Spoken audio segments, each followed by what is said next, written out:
पाकिस्तान की मशहूर अदाकारा महविश हयात आजकल लाहौर आई हुई हैं। उनसे मिलने निजी होटल पहुंचे।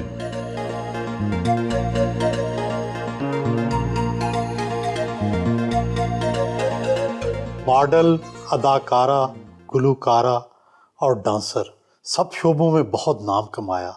अब तो अरूज पर है। जब शुरू किया तो मुश्किलात पेश आईं।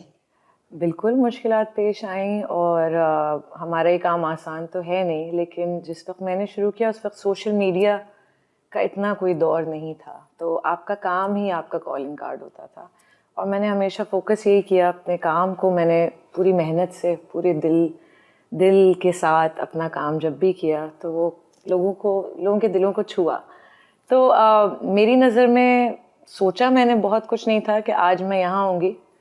बस मेहनत की और अल्लाह मियां ने इतनी ज़्यादा इज़्ज़त से नवाजा। साथ साथ सीनियर्स से बहुत सीखा। अब तो बहुत इजी है इंटरनेट से कि आप बहुत सारी मास्टर क्लासेस ले सकते हैं। आप एक्टिंग के ऊपर आप बहुत कुछ सीख सकते हैं। एवरीथिंग, हर चीज़ आपके फिंगर टिप्स पे है। उस वक्त आपको खुद सीखना होता था, मेहनत करनी होती थी। कोई एक्टिंग स्कूल्स नहीं थे। फिल्मी दुनिया तो जवाल का शिकार थी। महविश हयात क्या आई कि फिल्मी दुनिया को ही उठा दिया। पंजाब नहीं जाऊंगी जैसी फिल्मों में शानदार अदाकारी की, करोड़ों रुपए का बिजनेस किया। क्या खास अपनी खूबी समझती हैं जिसकी वजह से एक्टिंग को जला बख्शी? मैं अपने कैरेक्टर्स को बहुत सोच समझ के चुनती हूँ। जो भी प्रोजेक्ट करती हूँ, जब वो मेरे दिल को छूता है जो कैरेक्टर, मैं उसी पे काम करती हूँ। साल में सिर्फ एक फिल्म? जी। क्या मिस्टर परफेक्ट आमिर खान की तरह आप भी परफेक्शन पे यकीन रखती हैं? जी, सिर्फ फिल्में ही नहीं, जब मैं ड्रामे भी करती थी तो मैं एक वक्त में एक ही ड्रामा करती थी। कभी भी ऐसा नहीं हुआ कि मैं 2-3 ड्रामे एक साथ कर रही हूँ। उसका रीज़न ये था कि मैं परफेक्शनिस्ट भी हूँ और साथ साथ मैं जब एक चीज़ कोई काम करती हूँ तो उस पर बिल्कुल लग के काम करती हूँ। मैं फिर नहीं चाहती कि कोई चीज़ डिस्ट्रैक्ट करे। तो मेरे लिए मेरा काम मेरा इश्क है और मैं फिल्में भी, ड्रामे भी बहुत सिलेक्टिव होकर करती हूँ। जहाँ तक सक्सेस की बात है, मेहनत करना हमारा काम है, आगे लोगों को पसंद आना, वो जब उसको कामयाब बनाते हैं प्रोजेक्ट को, जब वो अपनी मेहनत की कमाई से फिल्म देखने जाते हैं, आई थिंक ये एक बहुत बड़ा रिवॉर्ड है मेरे लिए एज एन आर्टिस्ट के लोग, और ना सिर्फ बल्कि फिल्में देखते हैं, उनको बिगेस्ट ब्लॉकबस्टर रही हैं वो फिल्में। मैं ये कहूँगी कि अल्लाह हैज़ बिन वेरी काइंड, और जब आप मेहनत करते हैं तो उसका ज़रूर सिला मिलता है, और मुझे वो कामयाबी की सूरत में वो सिला मिला और मैं बहुत खुश हूँ। खाने पीने के शौकीन आमतौर पर वर्जिश नहीं कर पाते। आप खाने पीने की भी शौकीन हैं, लेकिन साथ ही साथ वर्जिश भी करती हैं, फिट भी हैं। ये तजाद कैसे दूर करती हैं? देखिए, मुझे खाने पीने से मैं खुद को नहीं रोक सकती। मेरे लिए फूड इज़ हैप्पीनेस, और इसके लिए हल मेरे पास सिर्फ यही था हल कि मैं खाऊं जो मुझे खाना है, लेकिन साथ साथ वर्जिश भी करूं, क्योंकि जाहिर है एज एन एक्ट्रेस हमें एक सर्टन फिज़िक मेंटेन रखना पड़ता है और फिट लगना होता है, और साथ साथ सिर्फ फिट रहने के लिए नहीं, मेरी वेल बीइंग के लिए एक्सरसाइज बहुत इम्पोर्टेंट है। अगर मैं काम की वजह से या ट्रैवलिंग की वजह से नहीं कर पाती वर्जिश, तो मैं डिप्रेस हो जाती हूँ। सो मेरे लिए खुश रहने के लिए मेरे खाना भी इम्पोर्टेंट है और वर्जिश भी इम्पोर्टेंट है, तो मैं दोनों को साथ लेके चलती हूँ। बचपन में टॉम बॉय रही, अब एक निस्वानी किरदार भी बड़ी खूबसूरती से अदा करती हैं। किस रोल में ज़्यादा कंफर्टेबल महसूस करती हैं? मुझे लगता है कि बहुत कम उम्र में मुझे ये समझ आ गया था कि मुझे क्या करना है, और टॉम बॉय रही, और मैं अब भी मेरे अंदर बहुत सारी टॉम बॉय वाली चीज़ें हैं, लेकिन अपने आप को मैं बहुत इजीली एडजस्ट कर लेती हूँ या उस सांचे में ढाल लेती हूँ जहाँ पे भी मैं होती हूँ या जिस किरदार में होती हूँ। शुरू में मुझे थोड़ी सी मुश्किल होती थी, और अक्सर मेरे डायरेक्टर जैसे नबील कुरैशी अगर कोई सीन कर रहे हैं तो उसमें मेरी वॉक ऐसी होती थी कि कहते थे, महविश तुमने जाके इस अपने एक्टर को चमाट नहीं मारना है, तुम ज़रा लड़कियों की तरह चल के जाओ। तो फिर मैं सोचती हाँ, मुझे ज़रा नज़ाकत से, ज़रा सा फेमिनिन तरीके से बॉडी लैंग्वेज को रखना है या अदाकारी में उस चीज़ को मेंटेन करना है। लेकिन ये दोनों चीज़ें मेरी पर्सनैलिटी का हिस्सा हैं और मुझे अच्छा लगता है कि मैं उन दोनों चीज़ों को कंबाइन करके चलती हूँ और शायद यही मेरा एक यूनिक सेलिंग पॉइंट भी है। वालदा की तरफ से अदाकारी के जरासीम मिले, वो भी ज़ाहिर है अदाकारा थी। आपने खुद कितना सीखा और उनसे कितना कुछ सीखा? उनसे बहुत सीखा और मुझे याद है जब पीटीवी स्टेशन अम्मी एक्टिंग कर रही होती थी, ड्रामे शूट हो रहे होते थे, तो अक्सर स्कूल से मैं टीवी स्टेशन ड्रॉप हो जाती थी और मैं वहाँ बैठ के बस देखती थी कि किस तरह सेट बन रहा है, सब मेहनत कर रहे हैं, लोग रिहर्सल कर रहे हैं, काम पे लगे हैं और एक दुनिया है जो कि बड़ा मुझे फैसिनेट करती थी। और रोशनियों की दुनिया। जी। और मुझे बड़ा एक्साइटिंग और फैसिनेटिंग लगता था ये प्रोसेस। मुझे लगा कि शायद मैं भी इसी के लिए बनी हूँ और जब अम्मी को देखा, उनसे इंस्पिरेशन ली, आज भी अम्मी से मशवरा लिए बगैर, उनसे बात किए बगैर, कोई भी रोल डिस्कस किए बगैर मैं उसको हामी नहीं भरती, क्योंकि मेरी नज़र में उनका मशवरा, उनकी सलाह, उनका ओपिनियन बहुत मैटर करता है। और शायद यही वजह है कि मुझे बहुत ज़्यादा बाहर कहीं नहीं देखना पड़ा गाइडेंस के लिए। मुझे मेरी माँ ने ही इतना अच्छी तरह गाइड किया है, प्लस उनको इस चीज़ का बहुत अंदाज़ा है कि हमारी इस काम की रिक्वायरमेंट्स क्या हैं, कोई टाइम टेबल नहीं होता। तो उनका इस फील्ड से होने की वजह से मुझे बड़ी मदद हासिल हुई कि मुझे बहुत एफर्ट नहीं करना पड़ा कि जैसे कुछ लड़कियां हैं, कुछ एक्टर्स एक्ट्रेसेस हैं जिनके घर या बैकग्राउंड उस तरफ से नहीं है, तो उनको थोड़ी एडजस्टमेंट इश्यूज होते हैं, शायद थोड़ी सी प्रॉब्लम होती है।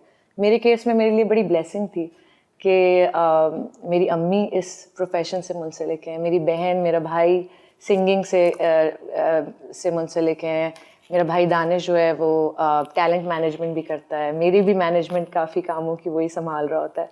सो हम सब इसी फील्ड में हैं, तो मेरे लिए मुझे लगता है ये बड़ा बहुत हेल्प किया मुझे इस चीज़ ने कि मैं अपने काम को फोकस करके उसको निभा सकूं अपने काम को, और मुझे ये फिक्र नहीं होती कि मुझे समझाना है या मुझे जवाब देना है कि मैं 4 बजे क्यों आ रही हूँ सुबह के। हमारा काम ही ऐसा है कि हमारे ना दिन की टाइमिंग्स होती है ना रात की। तो it has been a great help कि मेरी अम्मी इसी प्रोफेशन से हैं और मुझे इसकी वजह से बहुत मदद मिली। नाश्ता कमरे में ही मंगवा लिया।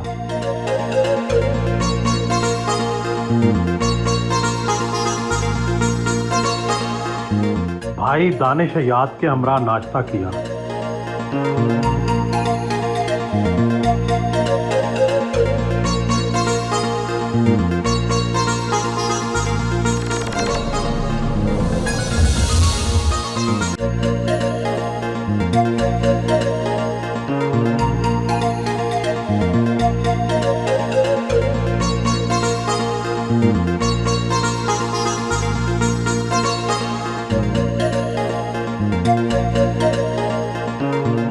आप हों भारतीय मौसीकार ए.आर. रहमान हों या फिर कॉमेडियन मिस्टर बीन्स हों, सबकी तारीख पैदाइश 6 जनवरी है।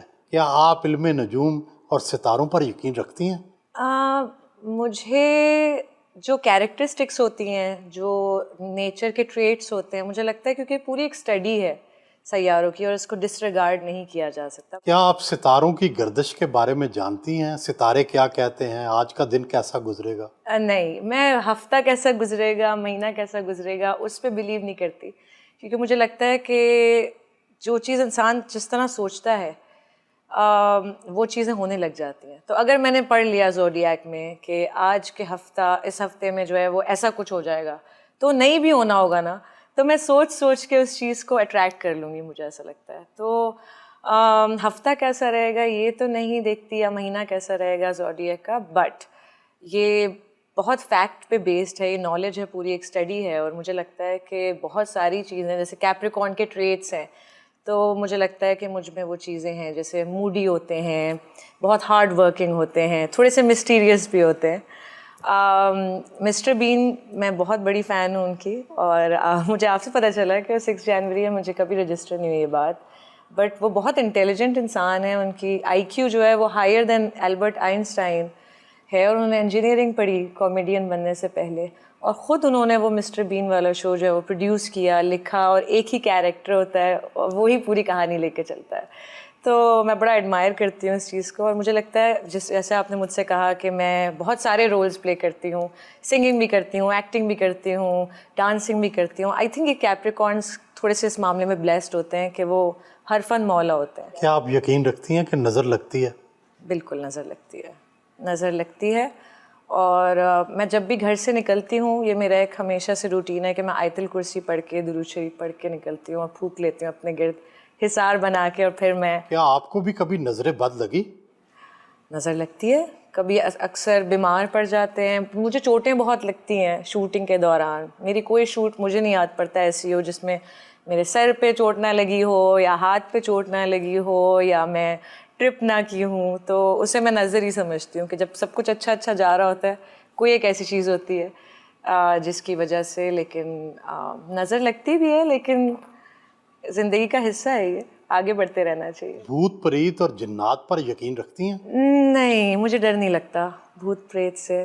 ऑल्दो आई बिलीव कि वो एग्जिस्ट करते हैं, ऐसा नहीं है कि वो नहीं है, बट उनसे, हम इंसान से ज़्यादा क्या चीज़ खौफनाक हो सकती है, मुझे लेकिन लगता है। छपकली वगैरह से तो डरती होंगी, छपकली, चूहे से। हाँ, कॉकरोच से बहुत डर लगता है, उड़ने वाले कॉकरोच से, क्योंकि वो ऐसा लगता है आके मेरे ऊपर ना बैठ जाए। छिपकली वगैरह जो है वो दीवार पे रहती है, तो उससे डर नहीं लगता, घिन आती है, बट डर जो लगता है वो कॉकरोचेस से लगता है। बचपन में दुबली पतली थी, शर्मीली थी, अब शोख और चंचल हो गई हैं। ये तब्दीली कैसे आई? मुझे लगता है मैं रिवर्स में अपनी ज़िंदगी गुजार रही हूँ। लोग बचपन में शरारती होते हैं और बड़े होके थोड़े से संजीदा हो जाते हैं।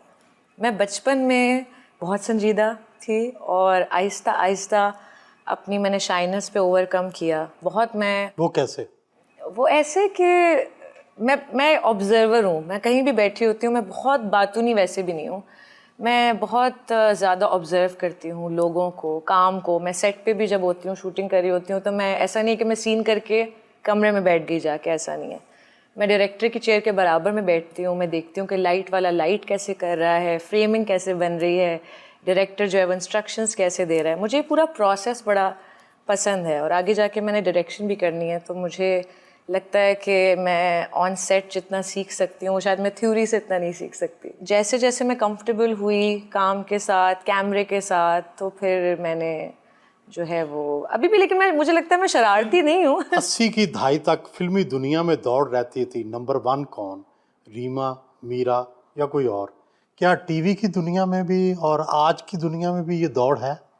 मेरे लिए, मेरी नज़र में, मैं खुद अपना कंपटीशन हूँ। अगर मैं ये देखने लग जाऊंगी कि सामने वाला क्या कर रहा है और उसके बारे में सोचूंगी, तो शायद मैं अपने काम पे ध्यान नहीं दे सकूंगी। मुझे ये चीज़ मैटर करती है कि मैं अपने कल से आज बेहतर हूँ, क्या मुझ में कोई इम्प्रूवमेंट आई है, क्या मैं कुछ जो प्रोसेस है, जो लर्निंग प्रोसेस है, उसमें मैं अपने आप को इम्प्रूव करने में, अपने क्राफ्ट को इम्प्रूव करने में ज़्यादा मेहनत करती हूँ, बजाय इसके कि दूसरे क्या कर रहे हैं इसमें देखूँ।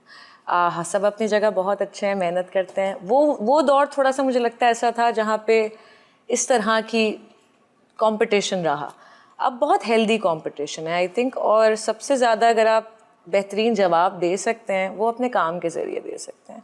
और मैंने हमेशा से अपने काम को अपना कॉलिंग कार्ड समझा है और उसी पे फोकस किया है। माशाल्लाह खूबसूरत हैं, और आपको खुश शक्ल ख़वातीन में भी कई नंबर दिए जा चुके हैं दुनिया में। आप ये बताएं कि आपकी कामयाबी में आपकी खूबसूरती का कितना हाथ है और आपकी अच्छी अदाकारी का कितना? आई थिंक खूबसूरती एक बोनस पॉइंट समझ सकते हैं हम उसको, कि इट डज़ हेल्प, बिल्कुल। लेकिन खूबसूरती सब कुछ नहीं है। ऐसे बहुत सारे खूबसूरत चेहरे हैं, लेकिन अगर टैलेंट ना हो और उस टैलेंट को सही तरह से कैपिटलाइज ना किया जाए, उसको मैक्सिमाइज ना किया जाए, तो फिर उस खूबसूरती का कोई फ़ायदा नहीं है। आई थिंक मेरी नज़र में ये बहुत मैटर करता है कि टैलेंट होना बहुत ज़रूरी है, और साथ साथ मेहनत और लगन, क्योंकि बहुत सारे लोग टैलेंटेड भी हैं लेकिन उनका वो वर्क एथिक नहीं है। तो I think it's not just beauty but talent and hard work और परसिस्टेंस, कि आप मेहनत करते रहें, लगे रहें, सीखते रहें। और आई थिंक यही एक कामयाबी की अगर रेसिपी समझ लें तो वो यही होती है। आपने बहुत छोटी उम्र में अदाकारी शुरू कर दी, क्या इस वजह से तालीम तो नहीं मुतासर हुई? नहीं, मेरी अम्मी ने, जब मैंने काम शुरू किया एज अ चाइल्ड एक्टर, तो मेरी अम्मी को सबसे ज़्यादा यही फ़िक्र थी कि पढ़ाई नहीं छोड़नी है। तो मैंने बहुत, जब बचपन में काम किया तो बहुत थोड़े थोड़े प्रोजेक्ट्स किए, समर वेकेशंस में काम किया, हॉलीडेज़ के दौरान काम किया।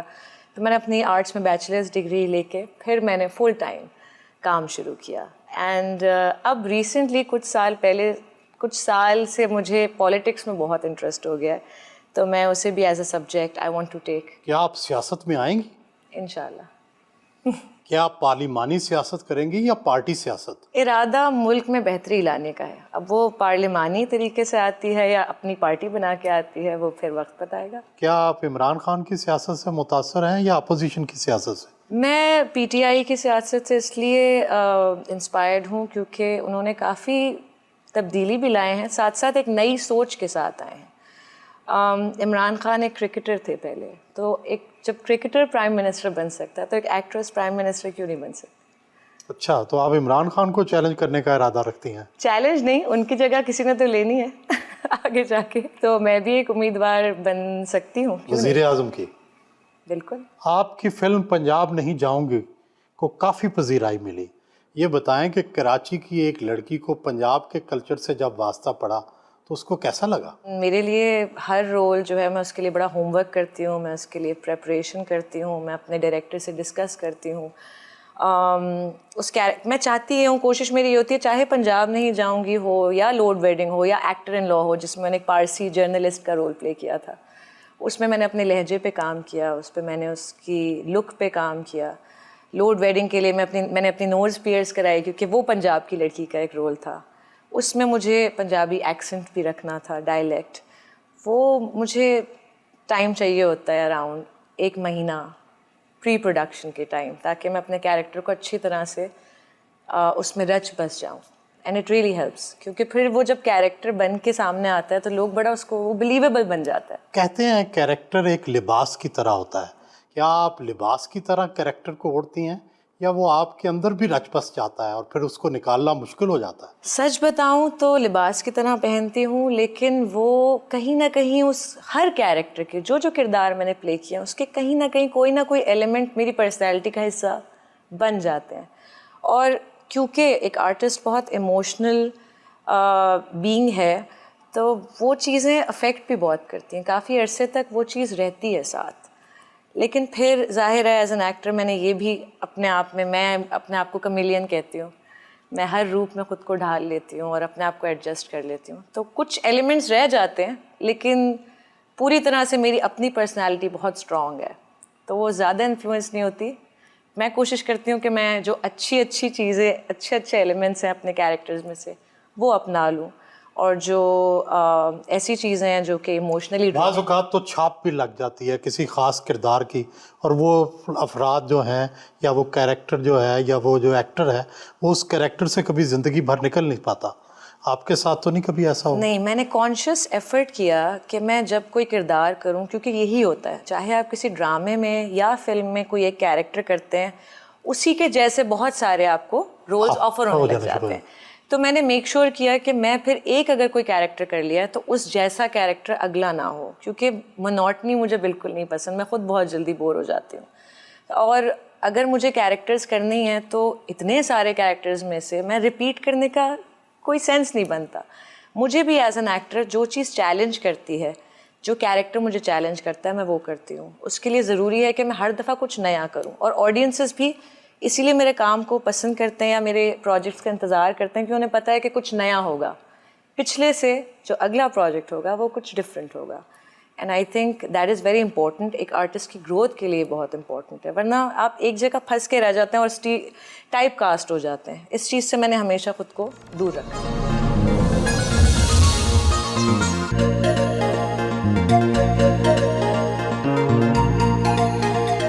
फिल्मों और ड्रामों का मुआवजा पाकिस्तान में क्या दुनिया के मुकाबले में ठीक है या कम है अभी बहुत? मुझे नहीं पता कि बॉलीवुड में लोग, जाहिर है बड़ी प्रोडक्शन होती है तो पैसे भी ज़्यादा होते हैं। हमारे हिसाब से जो मुआवजा है, मुझे लगता है कि अच्छा खासा है, मतलब आपको आज तक सबसे ज्यादा मुआवजा कितना मिला? ये तो मैं नहीं बता सकती। अंदाजा तो बता सकते हैं। कमर्शियल्स पे पैसे मिलते हैं अच्छे, ड्रामों और फिल्मों में इतने पैसे नहीं मिलते, आई विल बी वेरी ऑनेस्ट, लेकिन कमर्शियल्स के अच्छे बजट होते हैं और उसमें अच्छे पैसे मिलते हैं। हसीन हैं, खूबसूरत हैं, शोहरत भी है, बहुत से लोग ट्राइयां तो मारते होंगे। मेरे केस में इस वजह से शायद लोग थोड़े से इंटिमिडेट हो जाते हैं और ट्राइयां, मैं सच बताऊं तो लोग डरते हैं मुझसे और ट्राइयां नहीं मारते इतने।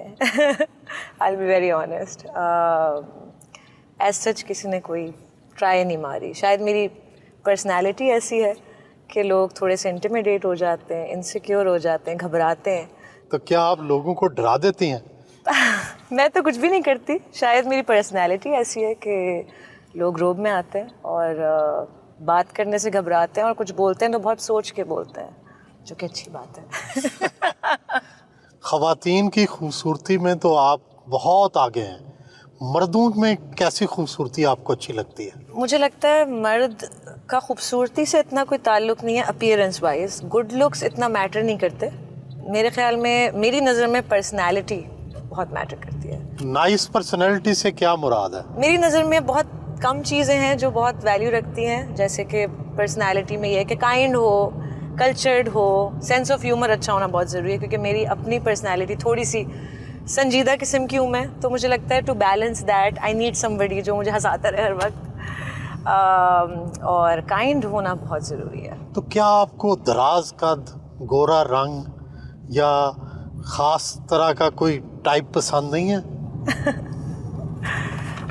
नहीं, रंगत मैटर नहीं करती, लुक्स मैटर नहीं करते, दिल खूबसूरत होना चाहिए, सोल खूबसूरत होनी चाहिए। I think that's what matters. आपको रोमांटिक लोग पसंद हैं या बहुत ज़्यादा प्रैक्टिकल? मैं खुद बहुत प्रैक्टिकल हूँ और बहुत रियलिस्टिक हूँ, तो मुझे लगता है कि उसको बैलेंस करने के लिए आई थिंक मुझे जो भी मेरा जीवन साथी हो उसका रोमांटिक होना ज़रूरी है, टू फिल दैट गैप। आपका कभी किसी पे क्रश रहा है? सबसे मेजर क्रश मुझे लियोनार्डो डिकैप्रियो पे था भी और अब भी है। तो क्या पाकिस्तान में कोई ऐसा खुशकिस्मत नहीं है? पाकिस्तान में अभी तक कोई ऐसा मिला नहीं जिसको देख के दिल में कुछ घंटी बजे। लेकिन अगर लियोनार्डो डिकैप्रियो इस वक्त जियो देख रहे हैं और उन तक मेरी आवाज़ पहुंच रही है, तो अगर आप बारात लेके आना चाहते हैं तो मैं तैयार हूँ।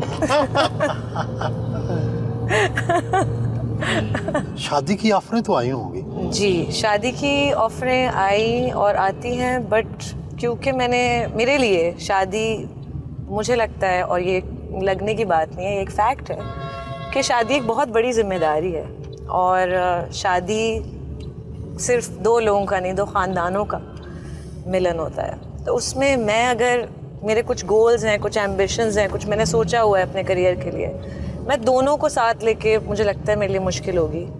तो काम हमेशा से प्रायोरिटी रहा है, उस वक्त जो कुछ सोचा है, तो शादी की ऑफरें आती हैं, बट इस वक्त फ़िलहाल मैं मेंटली उस जोन में नहीं हूँ कि मैं शादी को टाइम दे सकूँगी। और मैं क्योंकि परफेक्शनिस्ट हूँ, तो मैं शादी जैसे रिश्ते को तो मैं बहुत भरपूर तरीके से निभाना चाहूँगी उस रोल को।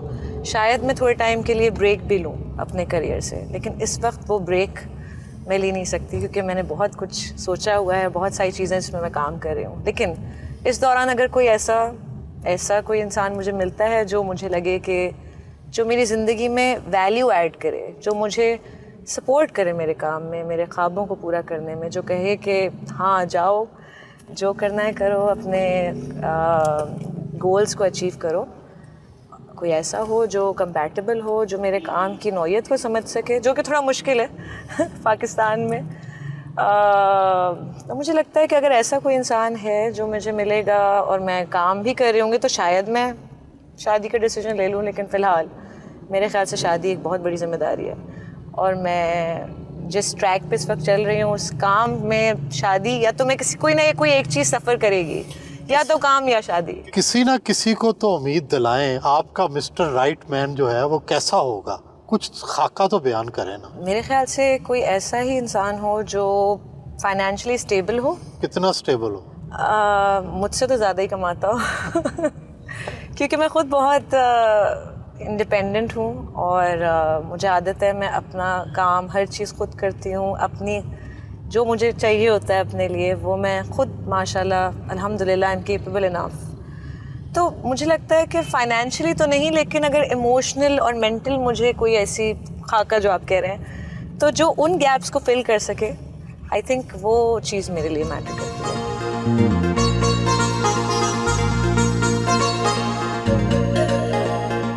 पोलो क्लब आई, घोड़ों को प्यार किया,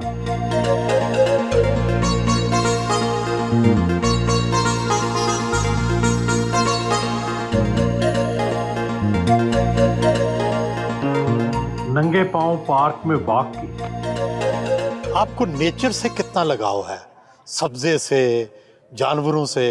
मुझे नेचर से बहुत लगाव है और बचपन से ही मुझे जानवरों, परिंदों, नेचर बहुत ज़्यादा पसंद भी है। खुश भी होती हूँ, ठंडक भी महसूस होती है दिल को। और स्पेशली कराची से है ताल्लुक़, तो कराची में इतना ज़्यादा हमें ग्रीनरी वगैरह देखने को नहीं मिलती जितनी एज़ कम्पेयर टू लाहौर या इस्लामाबाद। तो मैं कोशिश करती हूँ कि जब भी मैं लाहौर आऊँ तो कोई ना कोई इस तरह की ट्रिप हो जिसमें मैं थोड़ा सा रिलैक्स करूँ, मेडिटेशन करूँ, बर्ड्स की आवाज़ को सुनूँ सुकून से बैठ के, तो बड़ा अच्छा लगता है। आपको रंग कौन से पसंद है? मेरा सबसे फेवरेट कलर वाइट है। अच्छा। लेकिन ब्लैक भी मुझे पसंद है। और कहते हैं मेरे एक ड्रामे का डायलॉग था दिल लगी का कि स्याह रंग बहुत वफादार होता है क्योंकि उस पर कोई और रंग जो नहीं चढ़ता। So white and black are my most favourite colours. आपकी जिंदगी भी ऐसे ही है कि वाइट और ब्लैक में, या कोई ग्रे कलर भी? ग्रे के शेड्स हैं, बिल्कुल बहुत सारे ग्रे के शेड्स हैं। एंड आई थिंक उसी की वजह से ज़िंदगी खूबसूरत बनती है कि अगर आप you know there has to be shades of grey for sure. और आपको मौसम कौन सा पसंद है? मैं क्योंकि सर्दियों की पैदाइश हूँ, मुझे तो बहुत मज़ा आता है सर्दी में। एक तो मूड अच्छा रहता है, मुझे लेयर्स पहनने का बड़ा शौक़ है, तो सर्दी में जो है वो हमें ज़रा you can dress up nicely, बाल अच्छे रहते हैं, स्किन बड़ी अच्छी रहती है। और कराची में इतनी सर्दी पड़ती नहीं है, तो जितनी भी सर्दी होती है उसमें हम अपनी सारी जैकेटें वगैरह सब निकाल लेते हैं, चाहे एक हफ्ते के लिए पहने, लेकिन हम वो ड्रेसअप करते हैं, बड़ा मज़ा आता है। बट सर्दी का मौसम दुनिया में कहीं भी हो मुझे बहुत मज़ा आता है। लेकिन मेरी नानी हमेशा कहती थी कि मौसम कोई भी हो, दिल का मौसम जब खुशगवार होता है तो कोई भी मौसम हो वो अच्छा लगता है। दुनिया में कहाँ कहाँ घूमी है? कौन सी जगह सबसे अच्छी लगी? Japan, Turkey, Thailand, Malaysia, America, UK, Oslo Norway में, Berlin Germany. I mean European countries भी घूमी हूँ, बहुत ज़्यादा यूरोप नहीं देखा, लेकिन अमेरिका और यूके काफ़ी ज़्यादा एक्सटेंसिवली। अभी पिछले दिनों आप नादरन एरियाज भी गई हुई थी, वहाँ का एक्सपीरियंस कैसा रहा? बहुत खूबसूरत। स्कर्दू गए हम एक शूट के लिए, बहुत छोटी ट्रिप थी, 2-3 दिन का काम था वहाँ पे। और मैं तो हैरान रह गई, जो खूबसूरती है हमारे मुल्क में, और जितना भी उसको प्रमोट किया जाए या दिखाया जाए वो कम है। आई थिंक दुनिया से लोगों को आके देखना चाहिए कि हमारे पास क्या क्या ख़जाने हैं, क्या मैग्निफिसेंट ब्यूटी है पाकिस्तान की। और कोविड की अगर थोड़ी बहुत कोई पॉजिटिव चीज़ें अगर देखी जाएं तो उसमें सबसे ज़्यादा पॉजिटिव बात ये रही है कि जो लोग ज़्यादातर प्रेफर करते थे कि वो बाहर ट्रैवल करें छुट्टियों में जब टाइम मिलता है, तो अब एक नई टर्म आ गई है स्टेकेशन। तो लोग अपने मुल्क में जा रहे हैं, देख अपने मुल्क में स्टे कर रहे हैं और वेकेशन कर रहे हैं। बिल्कुल, स्टे वेकेशन। और उसकी वजह से बड़ा ज़बरदस्त है कि हम सब अपने मुल्क की जो ब्यूटी है उसको देख रहे हैं। क्योंकि आपको क्या ज़्यादा एक्साइट करता है? पहाड़, दरिया, बारिश? बारिश, ग्रीनरी, पहाड़ भी, लेकिन आई थिंक सबसे अच्छी बात ये थी स्कर्दू में कि ये सब कुछ वहाँ एक ही जगह पे मौजूद था। और कहते हैं ना कि जो चीज़ करीब होती है उसकी इतनी अहमियत नहीं होती, तो यही रहा है हमारे मुल्क के साथ कि अपनी ही चीज़ों को हम नहीं एक्सप्लोर कर पाते या देखते। बट कहते हैं grass is greener on the other side, but grass is actually greener on this side.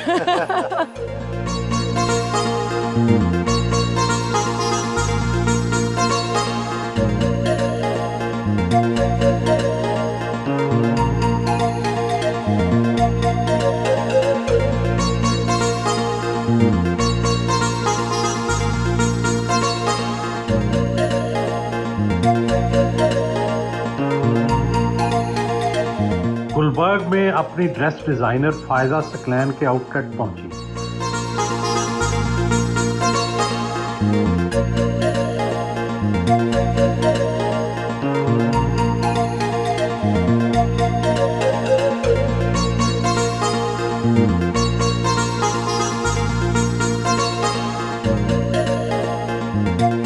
Mahwish हयात की डिज़ाइनर हैं, इन्हें कौन से रंग सूट करते हैं और क्या पहनना अच्छा लगता है? आई थिंक महविश को पेस्टल कलर्स बहुत सूट करते हैं and you know she has this personality, एक बहुत ग्रेसफुल सी इनकी पर्सनालिटी है। सो उस हिसाब से आई फील के because she is very stylish, I love her style, so I feel कि इनको लाइट कलर्स और पेस्टल, वाइट, क्रीमिश, इस तरह के कलर्स बहुत प्यारे लगते हैं। साड़ी, शलवार कमीज़, क्या आप सजेस्ट करती हैं इन्हें कि क्या पहने? जो भी पहनती हैं बहुत अच्छे से कैरी करती हैं। आई थिंक आप में स्टाइल होना चाहिए। अगर आप में एक स्टाइल होता है, आप कोई भी लिबास हो, चाहे ईस्टर्न हो, वेस्टर्न हो, आप बहुत अच्छे से उसको कैरी करते हैं।